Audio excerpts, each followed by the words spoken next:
Հայաստանում կորոնավիրուսի դեմ պայքարում սփյուռքի եւ միջազգային համագործակցության միջոցառումները եւ աջակցությունը, հնարավոր նոր նախաձեռնությունները։ Բանախոսները հակիրճ անդրադարձ կկատարեն թեմային, այնուհետև ասուլիսը կշարունակվի հարց ու պատասխանի ձևաչափով։ Ընտրում եմ պարոն Սինանյան, խոսքը փոխանցում եմ ձեզ։ Նախ ուզում եմ ողջունել բոլոր մեր հայրենակիցներին եւ նաեւ իմ գործընկերներին, որոնք մասնակցում են մամլո ասուլիսին։ Ուզում եմ շնորհակալություն հայտնել գործընկերներին այն կարևոր աշխատանքի համար, որը տարվում է Հայաստանում կորոնավիրուսի համավարակի դեմ պայքարում, պարոն նախարարը, պարոն Արսեն Թորոսյանը եւ իրեն ղեկավարող գերատեսչությունը հսկայական ջանքեր են գործադրում, որպեսզի Հայաստանում կորոնավիրուսի համավարակի պայքարում մենք մինիմալ կորուստներով կամ փոքրաթիվ կորուստներով դուրս գանք հաղթական եւ համոզված եմ, որ այդ ուղու վրա ենք, սակայն այդ ուղին իհարկե անհնար կլիներ առանց նաև Հայաստանի Հանրապետության այլ գործընկերների, որոնք այս պահին եւս մեզ աջակցում են, որպեսզի կարողանանք ամբողջ ջանքերով լուծել այս խնդիրը։ Եվ դրա համար ուզում եմ հատուկ շնորհակալություն հայտնել Միացյալ Նահանգների դեսպան Լին Թրեյսիին, որը մեր նախորդ այս վերջին ֆրանսիական բժիշկների թիմի ներկայությունը Հայաստանում հնարավոր դարձրեց USAID-ի միջոցով ֆինանսավորման շնորհիվ, դրա համար շատ շնորհակալ ենք, շատ երախտապար։ Ուզում եմ նաև շնորհակալություն հայտնել Ջոնաթան Լակոտին, որը ստանձնել է երկրորդ թիմի ներկայությունը Հայաստանում, հոգալով բոլոր այդ ծախսերը, շատ շնորհակալ ենք։ Նաև շնորհակալ եմ ֆրանսիացի ժողովրդին, որ այսքան արագ արձագանքեցին ֆրանսիացի բժիշկները եւ արդեն այսօր երկրորդ թիմն է գալու Հայաստան, որի համար շատ ուրախ ենք։ Իհարկե շատ շնորհակալ եմ դոկտոր պրոֆեսոր Ալեքսանդր Մինյոնից, որը ղեկավարում է բժիշկների թիմը, որը ներկայում գտնվում է Երևանում եւ համոզված եմ այսօրվա ժամանող թիմի հետ փորձի փոխանակում տեղի կունենա, մինչև թիմերը տեղերով փոխվեն։ Ուզում եմ մի փոքր շատ հակիրճ ներկայացնել մեր գրասենյակի աշխատանքը այս վերջին ամիսների ընթացքում կապված կոնկրետ համավարակի հետ։ Բնական է, որ համավարակի առաջին իսկ օրերից մենք հետևել ենք առողջապահության նախարարության թելադրանքին այն իմաստով նրանք մեզ ուղեցույց են տվել, թե ինչպիսի կարիքներ ունի Հայաստանի Հանրապետությունը, ինչով կարող ենք մենք աջակցել սփյուռքի մեր հայրենակիցներին ներգրավելով այս գործընթացներին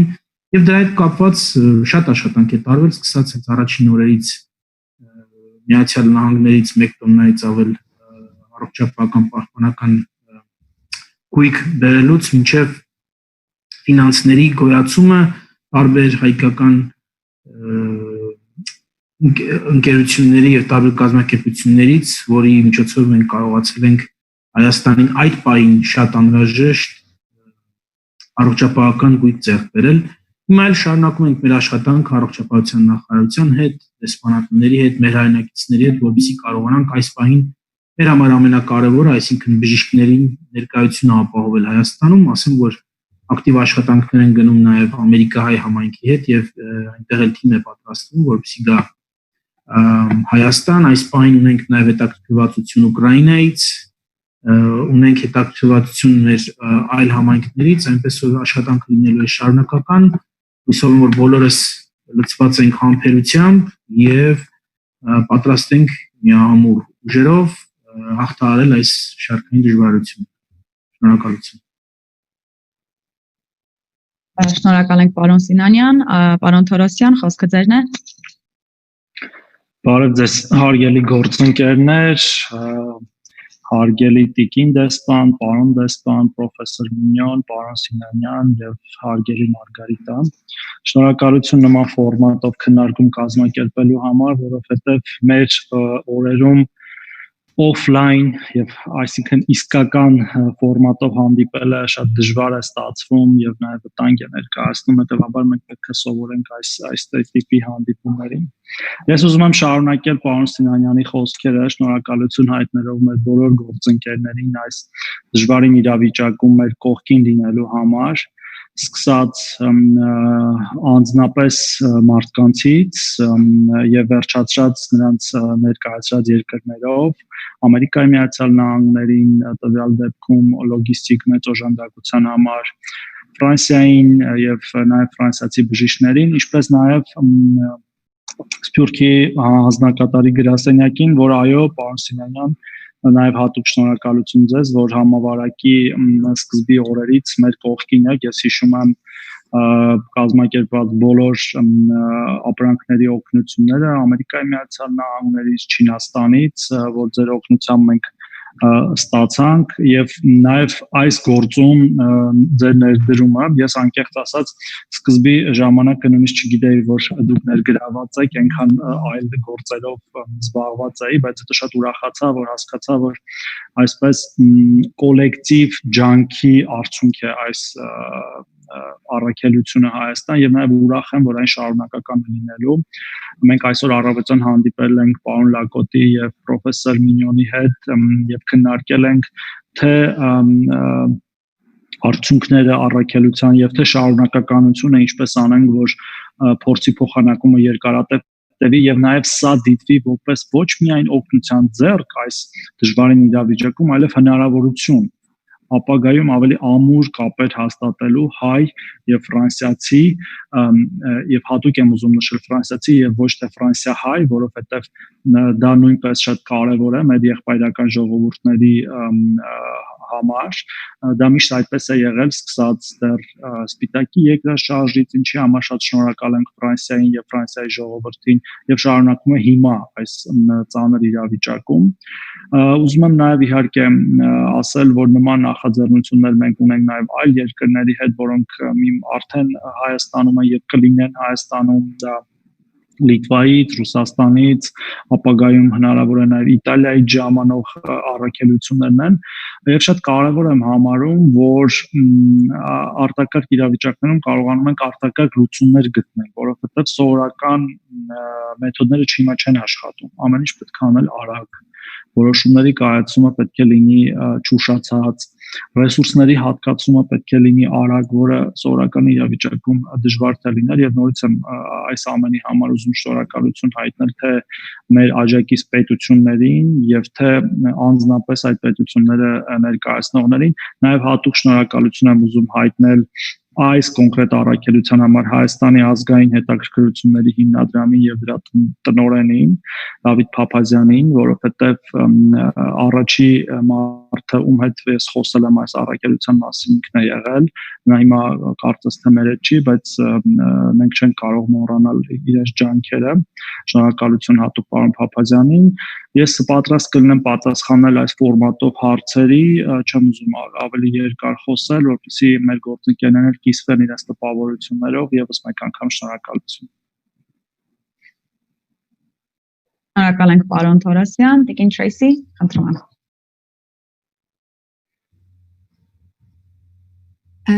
Thank you, and I'm very happy to be here today to discuss the U.S. Embassy's successful partnership with the government of Armenia's High Commission for Diaspora Affairs and the Ministry of Health, and it's good to be in such distinguished company today. The COVID-19 pandemic knows no borders, so we must all work together to combat its effects and stop its spread. When we heard from our government partners that more doctors were needed, we immediately began to look into how we could help, and I am proud that we were able to fund a grant to the High Commissioner for Diaspora Affairs to make it possible for this medical mission to fly out from France. We are happy to have supported flight costs as well as lodging and per diem, translators, and more, and we are grateful to our partners who provided valuable logistical assistance to make this life-saving project a reality. David Papazian, as the Minister of Health noted, deserves a big thank you for his swift efforts in identifying the French doctors who are volunteering their time. And of course, we are so appreciative of this French medical team for providing much needed assistance during this most difficult time in the COVID-19 pandemic. We are happy to see how France has successfully curbed the spread of the virus, and we are hoping that Armenia can benefit from the experience of France's medical professionals in beating back the pandemic. The embassy has been proud to partner with the High Commissioner's office on 19 different webinars that have connected Armenian diaspora doctors online with their peers in country as they seek creative cures to the disease. And we are also grateful for the leadership from Minister Torresyan, his team, and Armenia's medical professionals who have been working around the clock over these past months. We are also grateful to the Diaspora High Commissioner Sinanyan for his support and effort in making this project a reality. This medical mission is in addition to more than $5 million in new assistance the U.S. government has provided to date to support Armenia's response to COVID-19. This includes procuring testing kits and essential medical equipment, building the capacity of the labs, training medical staff, and providing food packages for vulnerable families. This has also included equipment for the Ministry of Emergency Situations so they can better man the call centers and respond to the emergency needs, training the Ministry of Labor and Social Affairs, and providing support to the Information and Public Relations Center in the Prime Minister's office to assist in ensuring that important health and safety messaging is communicated with the public. We remain committed to the partnership with the government of Armenia to defeat the COVID threat,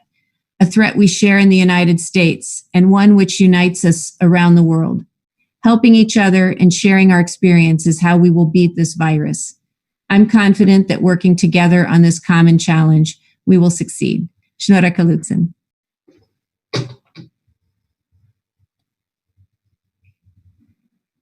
Շնորհակալ եմ Տիկին դեսպան, իսկ հիմա խոսքը կփոխանցենք Ֆրանսիայի դեսպան պարոն Լակոտին, խնդրեմ. Thank you very much. This is a very special day for all of us because not only we have now 10 doctors in Armenia for more than 1 week, but the second team is arriving precisely this evening. And I am very grateful to all those who have facilitated these missions. The Ministry of Health, the High Commission for Diaspora, of course, the support of the US Embassy and USAID. And this is a beautiful symbol of French-American cooperation. We've been long-time allies, but I'm really happy to see that our friendship is serving Armenia in these very difficult times. So France is very proud to support the second mission arriving this evening. All these doctors will be supporting their Armenian colleagues who have been doing a tremendous job during the last weeks in the context we are facing currently in Armenia. And the objective of these missions is to help to share our own experience from France, where we successfully managed to curb the virus, and to share experience and to give advice to all the Armenian doctors who are currently combating this disease. I'm also convinced that we are in common writing a new page in our medical cooperation. France, the United States, other European partners, Russia, of course, and that beyond the response we are bringing to the COVID crisis currently, we can look forwards and envisage a more in-depth cooperation in the field of medicine with Armenia. So I think we are writing a beautiful page of our relations together, and I'm really grateful for the commitment of every single one of you to this mission, and of course very grateful to our doctors who have left France with very short notice, jumped in this charter plane 1 week ago, and I think you had very interesting time in Armenia. I think they have really spent every single hour with their colleagues. There is this very famous photo of Professor Mignon literally sleeping in the corridor of Saint Grigor Hospital. I think this photo tells a lot of his commitment vis-à-vis his Armenian colleagues, and it will symbolize what this week in Armenia has been. This has been a very, very intensive week, a very strong moment of cooperation between all our countries, and this illustrates that when Armenia is facing difficulties, all together, France, United States, European Union, and other partners, we are by your side. Thank you. Լավ, շնորհակալություն պարոն Լակոտ։ Եվ հիմա խոսքը տալիս ենք դոկտոր Ալեքսանդր Մինյոնին, արդեն 10 օր է ինչ գտնվում եք Հայաստանում եւ աշխատում եք մեր առողջապահական համակարգում, ինչ կասեք ձեր փորձի մասին։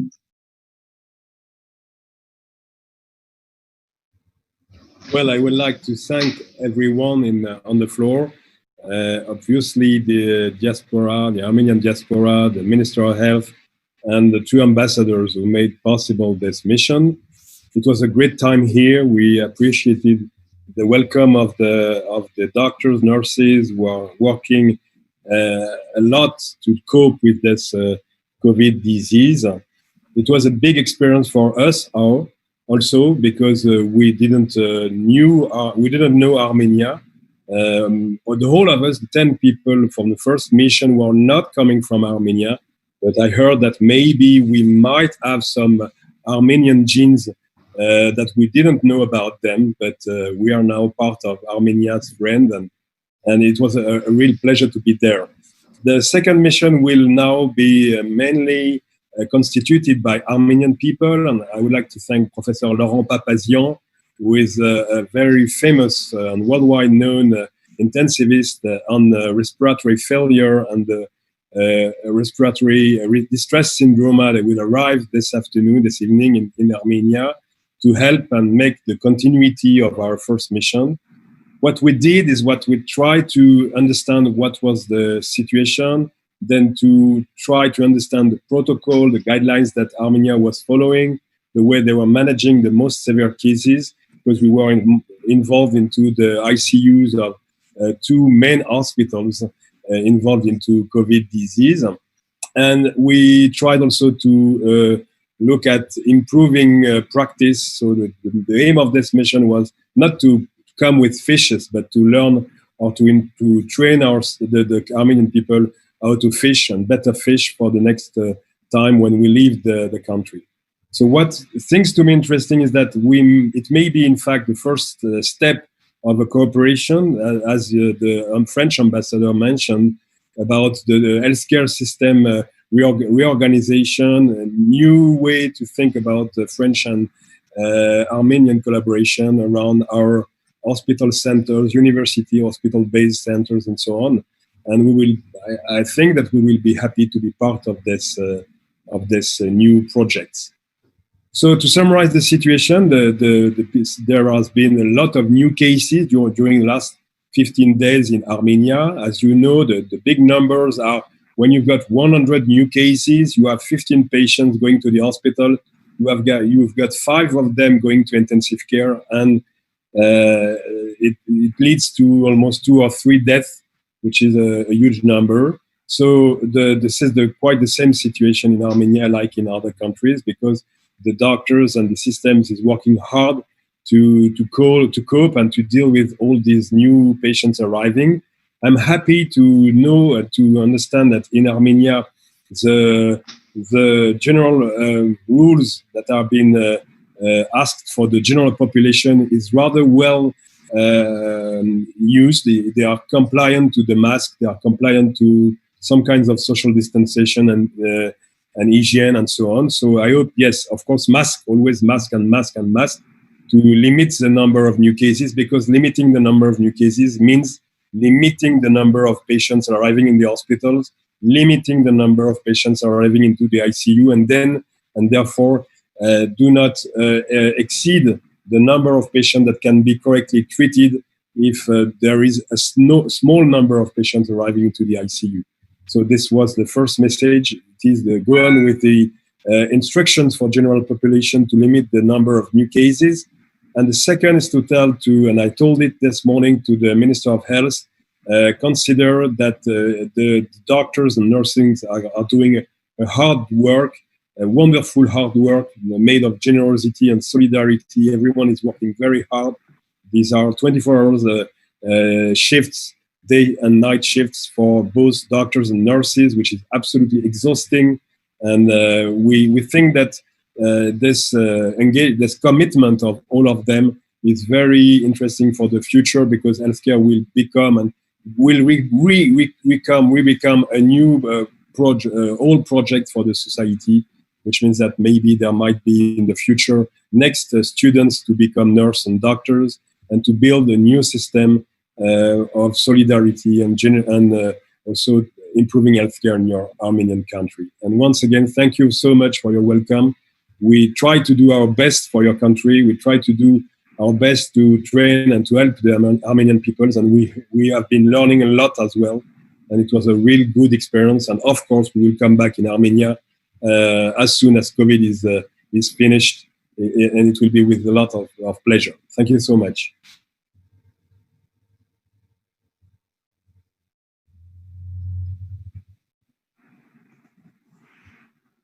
Շնորհակալություն դոկտոր Մինյան, իսկապես մենք ենք իմ կարծիքով բոլորս էլ շատ շնորհակալ ենք ձեզ եւ ձեր թիմին, եւ հիմա կանադառնանք արդեն հարցերին։ Ուզում եմ նշել, որ խոսքերի ընթացքում շատ հարցերի արդեն անդրադարձել ենք, ուրեմն կկարդամ այն հարցերը, որոնց դեռ խոսքի ընթացքում չենք անդրադարձել։ Ուրեմն առաջին հարցը EVN report-ի Ռուբինա Մարկոսյանն է հարցնում, հարցը ուղղված է պարոն Թորոսյանին, նկատի ունենալով, որ այսօր Հայաստանում աշխատում են բժշկական խմբեր տարբեր երկրներից COVID-19-ի բուժման տարբեր փորձառությամբ, ինչպես է համակարգվում այս բոլոր միջազգային առաքելությունների աշխատանքը, հաշվի առնելով, որ խնամքի բուժման մեթոդաբանությունների տարբեր երկրներում տարբեր կարող են լինել։ Շնորհակալություն հարցի համար, իրականում բժշկությունը եւ բժշկագիտությունը այդքան էլ տարբեր չի աշխարհի տարբեր երկրներում, ինչքան էլ որ միգուցե ոչ մասնագետին այդպես թվա։ Նույնը վերաբերում է COVID-19 հիվանդությանը եւ հայ բժիշկները եւ մեր առողջապահությունը դրա հայտնաբերման սկզբի օրերից սկսած շարժվում է այն ապացուցողական բազայի վրա, որը կա աշխարհում եւ որը թարմացվում է աշխարհում կամ փոփոխվում է աշխարհում եւ այդպես շարունակ։ Իհարկե կան դպրոցի բժշկական դպրոցի ճակերտավոր առանձնահատկություններ տարբեր երկրներում, օրինակ հայկական բժշկական դպրոցը ինչ որ մի առանձնահատկություն ունի, ռուսականը, ամերիկյանը, եվրոպականը, սակայն լինելով մի ընդհանուր գիտության կրող եւ մասնագիտության կրող շատ հեշտ է եղել հասկանալ մեր ֆրանսիացի գործընկերներին, լիտվացի գործընկերներին, ռուս գործընկերներին եւ նաեւ մյուս գործընկերներին, ավելին ես արդեն բազմաթիվ տեղերից լսում եմ, որ այս փորձի փոխանակումը երկուստեք շատ հետաքրքիր է եղել, նաև տարբեր երկրների առանձնահատկություններ հաշվի առնելով, տարբեր երկրների բժիշկների փորձը հաշվի առնելով, որտեղ երկրները ի սկզբանե լինելով ոչ թե ապացուցողական բազայի, այլ կիրառական բազայի իմաստով տարբեր կերպ են մոտեցել, սկսած որ պացիենտներն են հոսպիտալացել եւ որոնք տանն են բուժվել, ինչքան շուտ է այդ ամեն ինչը արվել, վերջացած որ պացիենտներն են տեղափոխվել վերակենդանացման բաժանմունքներ եւ վերակենդանացման բաժանմունքներում ինչպիսի վարման պրոտոկոլներ են ունեցել, ես կարծում եմ, որ մեր փորձը նույնպես կարող է ուսանելի լինել աշխարհի շատ, այդ թվում մեզնից բավական զարգացած երկրների համար։ Սակայն մենք այս ամեն ինչին նայում ենք որպես համատեղ մի մարտահրավեր եւ այդ համատեղ գիտելիքի ձևավորման մեջ ուզում ենք իհարկե նաեւ մեր ներդրում ունենալ, նաեւ քաղել այդ համատեղ գիտելիքից։ Կարող եմ ասել, որ մենք հենց սկզբի օրերից ունեցել ենք մեր սեփական բժշկական ուղեցույցները հիվանդությունը վարելու, որոնք արդեն 3 անգամ առնվազն թարմացվել են եւ նույնիսկ շատացել են, արդեն ոչ թե մեկ, այլ մի քանի ուղեցույցներ կան տնային վարման, հիվանդանոցային վարման, վերակենդանացման վարման, որոնք էլի կրկին քաղվել են եւ հենվել են միջազգային ապացուցողական այդ պայն հասանելի բազայի վրա։ Եվ ես այդտեղ որևէ խոչընդոտ չեմ տեսնում, հակառակը տեսնում եմ հնարավորություն այն հարստացնելու եւ ավելի ուսանելի դարձնելու մեր բժիշկների համար եւ ես իհարկե այսօր լսել եմ պրոֆեսոր Մինյոնին իր կարծիքը այս հարցի շուրջ, կարծում եմ լավ կլինի, որ ինքն էլ արտահայտվի այդ փորձի փոխանակման եւ տարբեր առողջապահական համակարգերից բժիշկների ներգրավման մասին, տալով ներմասնագիտական կարծիք։ Շնորհակալություն։ Պարոն Մինյոն, ուզում եք ավելացնել։ Yes, I would like to confirm what just said the Minister of Health, which means that currently the guidelines are international guidelines. Almost all countries are okay about the knowledge of the disease and about the best practice. So we didn't find many differences between the Armenian guidelines and the French one. Hopefully, Armenian had been using already for most of them dexamethasone, which is now the last medication that has been shown to be effective to reduce mortality in the most severe form of the disease. The only difference could be around this famous chloroquine or hydroxychloroquine, you know, coming mainly from France, with a lot of debate and a lot of story around its possible beneficial effect associated with some harmful effects. And in fact, we currently have no evidence of any positive effect of hydroxychloroquine, as you may be aware. But when dealing with the most severe form of the disease in the ICU patient, we stop hydroxychloroquine because it's not more the problem. The problem is not due to the virus. The problem is due to the immune response, which is overactivated in some people, and that may lead to organ injury, and especially lung injury, that will precipitate oxygen dependency and the requirement to mechanical ventilation. And honestly, the protocol guidelines are very well followed, and they are almost the same in quite, I think, many countries worldwide. So there was no problem related to the adaptation of the protocol. We were following the Armenian protocol, which is an excellent one and has been designed according to evidence-based medicine. So no problem with that. The good point for us was to try to improve primary care and to improve what is the techniques about oxygenation, what are the good techniques about mechanical ventilation, which in fact requires a lot more workload, but may be associated with better outcome. So it was very simple things about primary care of the patient and not changing so much the guidelines related to the medication. One important point also is the application of anticoagulation, which you are all aware about the importance, because all these patients are really in a situation of pro-inflammatory, pro-coagulant setting, which may lead to venous thromboembolism, acute pulmonary embolism that may lead to sudden cardiac arrest. And all the Armenian people are now treated correctly. So I was very impressed that the guidelines are excellent and the doctors making their best with the good guidelines in Armenia. Շատ լավ, շնորհակալություն պարոն Մինյոն։ Հաջորդ հարցը նորից պարոն Մինյոնին է ուղղված։ Ստացել ենք Արգենտինայի Սարդարապատ շաբաթաթերթի խմբագիր Դիանա Տեր-Կարապետյանից։ Նա հարցնում է, թե ինչ տեսարանի ակատես եղաք Հայաստան ժամանելուց եւ ինչպիսին է տեսարանը հիմա, որ արդեն գնում եք։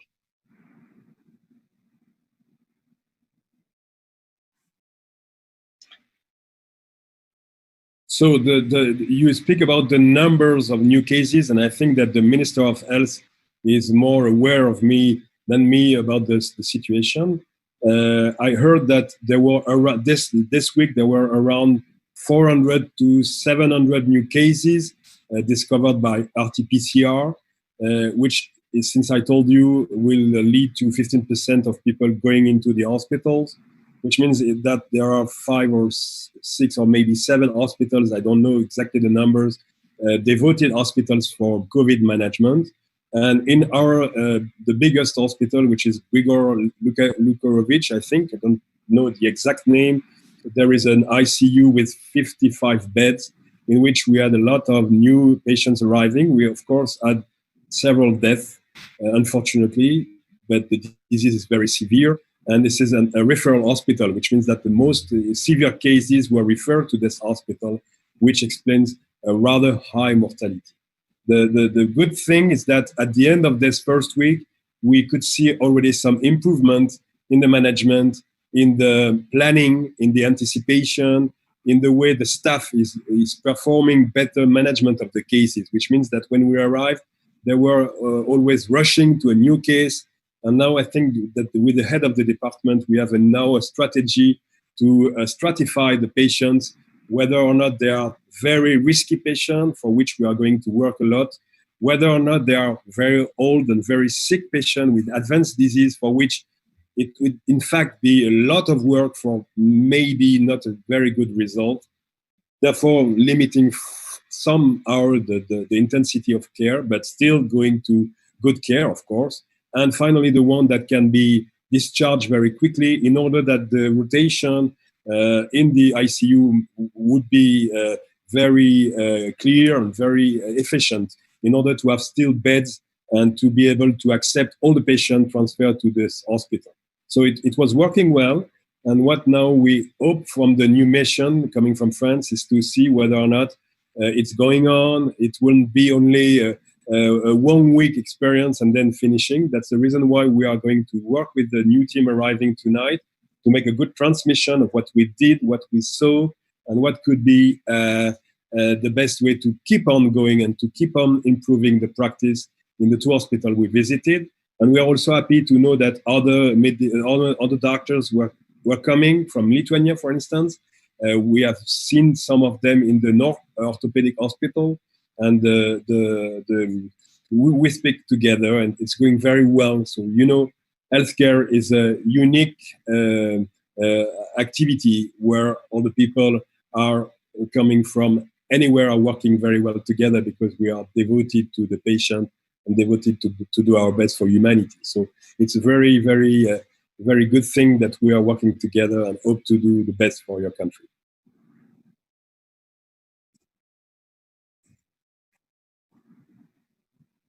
Շնորհակալություն, դոկտոր Մինյան։ Արգենտինայից հաջորդ հարցը ուղղված է նորից պարոն Թորոսյանին։ Հարցը հետևյալն է. Համաճարակից հետո ինչպիսին եք ակնկալում, որ կլինի Հայաստանի առողջապահական համակարգի հեռանկարը, արդյոք համակարգը կլինի ավելի ուժեղ, թե թուլացած։ Շատ հետաքրքիր հարց է, որովհետև այն մեզ դրդում է մտածելու առողջության եւ նաեւ առողջապահության կարեւորության մասին, ոչ միայն ոլորտի պատասխանատուներին, այլև ընդհանուր ազգաբնակչությանը, քաղաքականություն մշակողներին, իմ գործընկերներին, կառավարությունում եւ այլ քաղաքական ուժերի։ Եվ մենք տեսնում ենք առնվազն այս կարճ կամ միգուցե արդեն բավական երկար ժամանակահատվածում, որ ուշադրությունը առողջապահական համակարգին շեշտակիորեն աճել է եւ այդ գիտակցումը, որ առողջապահությունը կարեւոր է եւ կարեւոր է լինելու միշտ կա։ Այսինքն մենք հասկանում ենք, որ այդ առումով բավական բան է փոխվել։ Եվ դա բերում է նրան համապատասխանաբար, որ այդ ուշադրությունը վերածվում է նաև նյութական եւ շոշափելի գործողությունների առողջապահական համակարգի համար, երբ որ մենք որպես ոլորտի պատասխանատուներ տեսնում ենք, որ մեր կողմից բարձրացված հարցերը հաճախ լինելով իհարկե կարևոր, դրվում էին նույն շարքում այլ կարևոր հարցերի հետ, չնայած որ ըստ մեզ դրանք պետք է լինեին ավելի կարևոր, եւ ես հույս ունեմ, որ այդ մոտեցումը դեռ երկար կպահպանվի եւ մեր առողջապահությունը կզարգանա։ Այս ծանր իրավիճակը կլինի կարծես առիթ դրա զարգացման համար, եւ մենք հիմա էլ ենք դա արդեն տեսնում եւ փաստացի անում մենք ինքներս, երբ որ մեծացվում են առողջապահական հզորությունները կոնկրետ կոവിഡ്ի դեմ պայքարի համար, որը սակայն միևնույն է օգտագործելու հետո այլ հիվանդությունների դեմ պայքարի համար, մահճակալները հիվանդանոցներում, սարքավորումները, բժիշկների վերապատրաստումները, մոբիլիզացիոն ունակությունները, որտեղ արտակարգ իրավիճակներ կարող են միշտ լինել, սկսած էպիդեմիաներից, շարունակած բնական աղետներով եւ դժբախտաբար նաև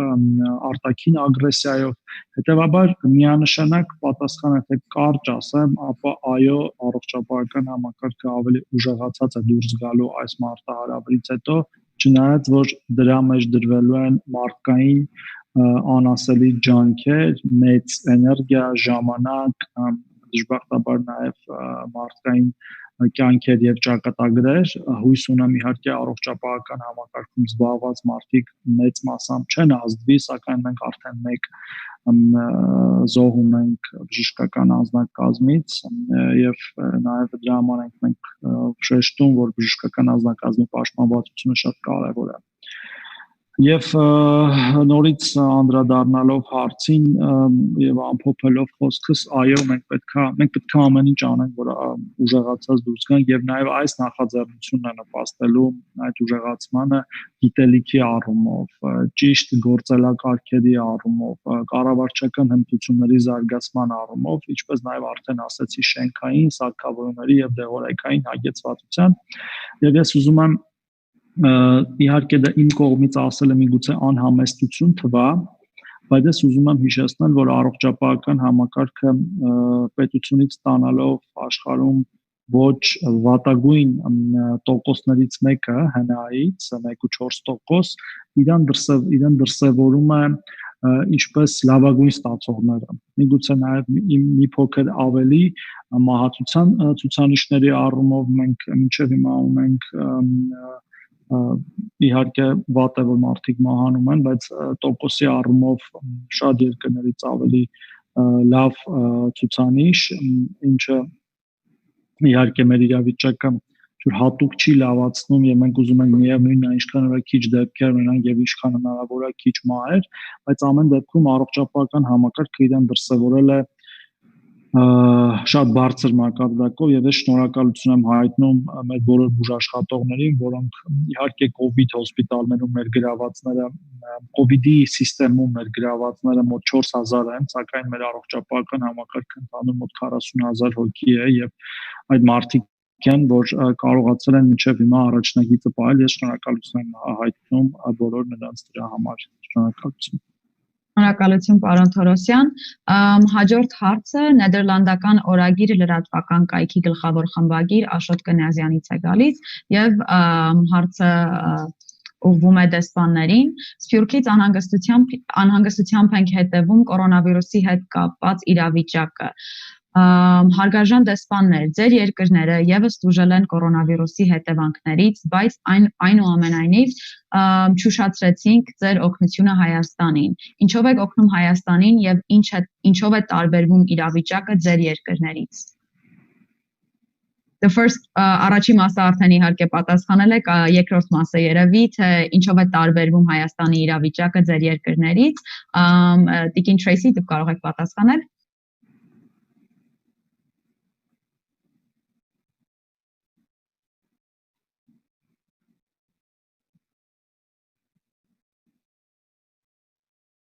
Well, thank you. And I think that what I want to go back to is a point that my colleague, Ambassador Lacote, made, which is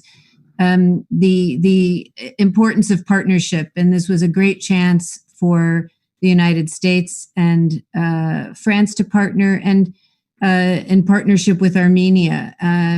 The situation in the United States has been very serious, particularly in certain parts of the country. New York City, I think everybody was watching, and thankfully there have been significant improvements. But I think we've also seen in different parts of the United States reemergence of hotspots,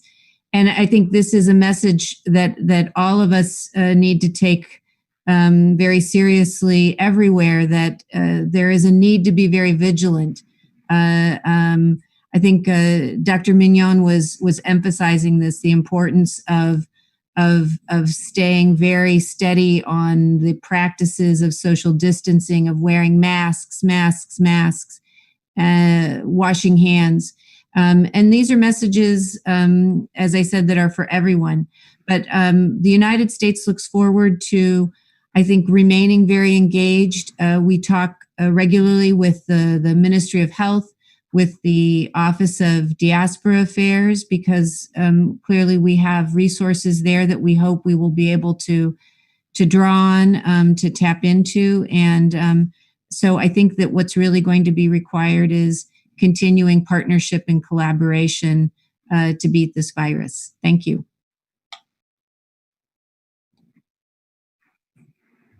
Շնորհակալություն, պարոն Լակոտ, կանադառնաք այս հարցին։ Yes, as Lena has said in her first answer, this virus has no borders. And I think the situation Armenia is facing today is exactly the situation we've been through 2 or 3 months ago. So in a certain way, Armenia is experiencing this peak, this surge in numbers with a little delay. And this is what allows our teams to be in Armenia today, precisely because they are after the big wave.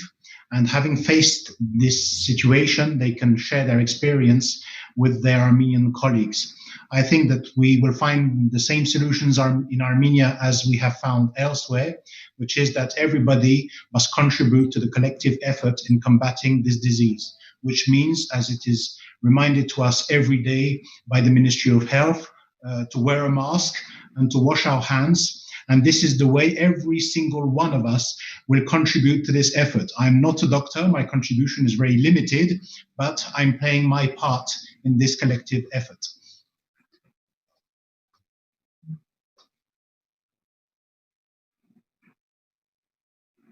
Շատ լավ, շնորհակալություն։ Հաջորդ հարցը Մարատ Հակոբյանից, Ուկրաինայի հայկական անալիտիկա կայքից,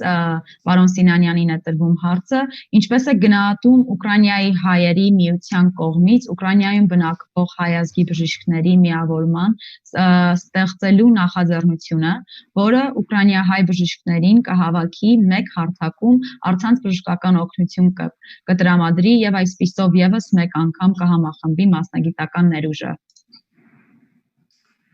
Բնական է դրական եմ համարում նման նախաձեռնությունը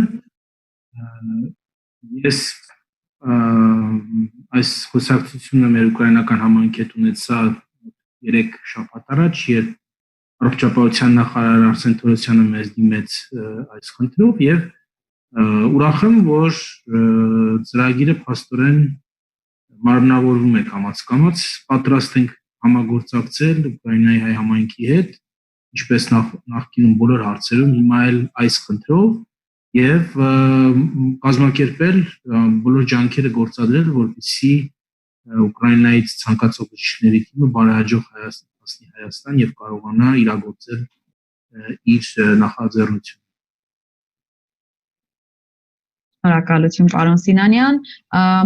հաջորդ հարցը կկարդամ անգլերենով, մեկ վայրկյան. So the next question is from Alexander Akchatel. He posted it in the Zoom chat, and he is an independent reporter from France. And I believe the question is addressed to the ambassadors. Are there future cooperation projects between the United States, France, and Armenia to fight COVID-19 beyond direct medical assistance planned in the next few weeks? This could include cooperations on health tech or post-COVID stimulus packages, for instance.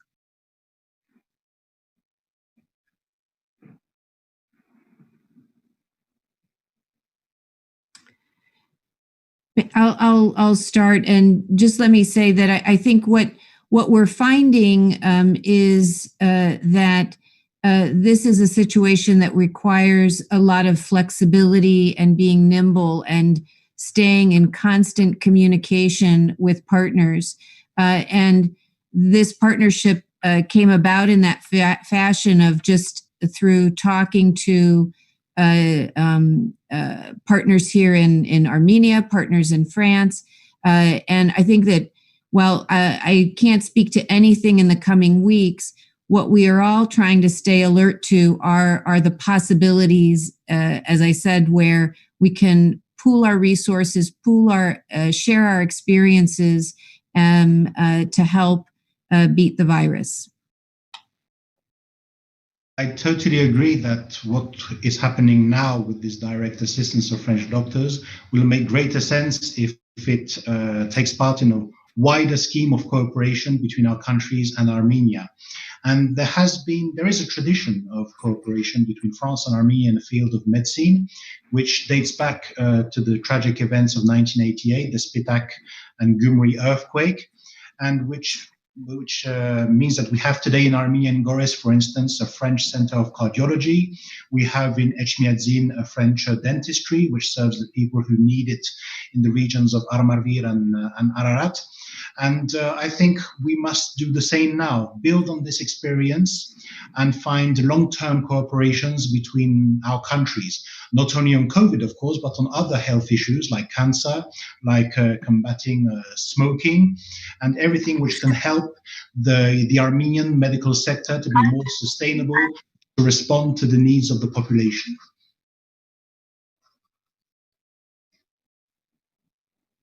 Շնորհակալություն, պարոն Լակոտ։ Հաջորդ հարցը Հունգարիայի հայկական ռադիոյի ժամի փոխխմբագիր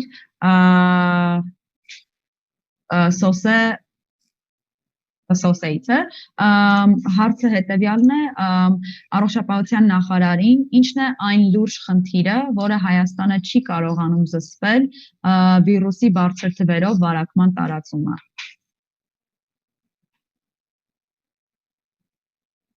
Իրականում շնորհակալություն հարցի համար։ Ես կարծում եմ, որ հարցը միայն կամ այս խնդիրը միայն Հայաստանի մասով չէ, ընդհանրապես վարակիչ հիվանդությունները զսպելը այդքան էլ հեշտ չէ, հատկապես այն վարակիչ հիվանդությունները, որոնք տարածվում են հաճախ առանց սիմպտոմների։ Եվ միշտ պետք է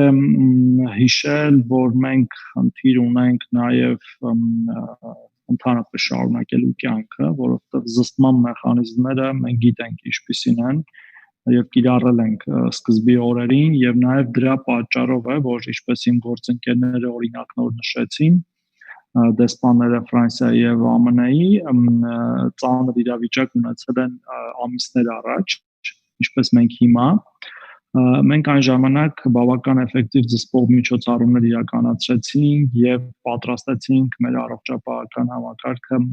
կոպիտ ասած ավելի վատ իրավիճակի, որը մենք ունենք հիմա։ Եվ այդ թվերի զսպման գործում, եթե անկեղծ ասեմ, առողջապահական համակարգը իհարկե ունի իր դերը, հատկապես հակահամաճարակային միջոցառումների, թեստավորման, ինքնամեկուսացման, կոնտակտավորների հայտնաբերման եւ նաեւ բուժման առումով, սակայն սա առողջապահական խնդիր չէ ամենևին, սա ընդհանրապես առողջապահական խնդիր չէ, սա ամբողջ երկրի խնդիրն է բոլոր երկրներում, սա համաշխարհային խնդիր է, որի դեմ պետք է պայքարեն բոլորը եւ բոլորը ներդրում ունենան զսպման մեջ։ Եվ հետեւաբար կարծում եմ, որ մեր հանրության օրեցօր աճող գիտակցությունը այս իմաստով, որ սա բոլորի խնդիրն է եւ բոլոր մարդիկ կարող են ներդրում ունենալ, ինչպես պարոն դեսպանը նշեց, դիմակով եւ ձեռքերը ախտահանելով կանգնեցնել կամ կոտրել փոխանցման շղթաները, մենք ունենանք ավելի կայուն վիճակ։ Նաեւ ես ուզում եմ մի հետաքրքիր բան ասել, որ այս խնդրում համեմատել երկրները շատ դժվար է, գրեթե անհնար։ Սկսած վարակակիրների թվի հաշվետվողականության տարբերություններից, թե որ դեպքերն են համարվում վարակակիրներ, վերջացրած աշխարհագրական, մշակութային, բուժման պրոտոկոլների եւ այլն։ Եվ միայն վերջում, ամենավերջում, եթե կլինի օրինակ պատվաստանյութ այս հիվանդության դեմ կամ սպეციფიկ դեղորայք կամ դրանց բացակայությամբ մենք ի վերջո կունենանք էպիդեմիայի հետ նահանջ, կոլեկտիվ իմունիտետով, որը դեռ պարզ չի կլինի, կամ վիրուսի թուլացումով, որը էլի պարզ չի կլինի, նոր այդ ժամանակ կարելի է գնահատականներ տալ։ Արդյոք որևէ երկիր, որ երկիրը ավելի շատ տուժեց, այսպես, որտեղ բոլորն են տուժելու, ոչ մեկ հաղթած դուրս չի գալու, այդ ժամանակ հնարավոր կլինի գնահատականներ տալ, որ երկիրը ունեցավ ավելի մեծ կորուստ, թե մարդկային զոհերի տեսքով, թե տնտեսապես եւ թե այլ առումներով։ Հետեւաբար մեր խնդիրը այս պահին շարունակական ջանքեր գործադրելն է թվերը ցածր պահելու, քիչ օրական դեպքեր արձանագրելու համար, որովհետև մեր հարգարժան պրոֆեսոր Մինյոնը արդեն մի քանի անգամ նշեց իր հետաքրքիր ձևակերպումը, ամեն 100 պացիենտից 15-ը հայտնվելու է հիվանդանոցում, նրանցից 5-ը հայտնվելու են վերակենդանացման բաժանմունքում եւ նրանցից 2-ը դժբախտաբար մահանալու են, չնայած ամենաբարձր որակի բուժօգնությանը։ Ու այս պրիզմայով, երբ որ մենք նայում ենք իրադարձություններին, ամեն ինչ ավելի քան պարզ է եւ մեր վարքագծի վիտակցված փոփոխությունն է բերելու այդ թվերի իջեցման, որտեղ պարտադրանքը կամ վարչական տույժը կամ նույնիսկ այլ տույժերը եւ հետապնդումները վարչական կամ քրեական չեն բերելու այդ փոփոխությանը։ Դրա համար է, որ օրինակ ես այս կոնֆերանսից, հեռուստակոնֆերանսից առաջ ինքս դիմակ էի բաժանում Երևանի փողոցներում եւ կոչ էի անում մեր քաղաքացիներին կրել դիմակ, ճիշտ կրել դիմակը, շնորհակալություն հայտնում նրանց այդ պատասխանատու վարքագծի համար եւ ես ինքս տեսնում եմ այդ փոփոխվող վարքագիծը։ Իդեպ, եթե անդրադառնամ համաճարակաբանական վիճակին, առիթը օգտագործելով, ուզում ասել, որ բացարձակ թվերի առումով մենք վատ վիճակում ենք, այսինքն կայուն վատ վիճակում ենք, բայց միտումների առումով մենք չեմ ուզում շատ օպտիմիստ երևալ եւ դրանով զգոնություն իջեցնել, բայց մենք այդ առումով դրական միտումներ ենք տեսնում, որովհետեւ ամեն օր աճող ամեն օր արձանագրվող նույն բացարձակ թիվը դա ավելի փոքր տոկոս է նախկին օրվա թվի համեմատ։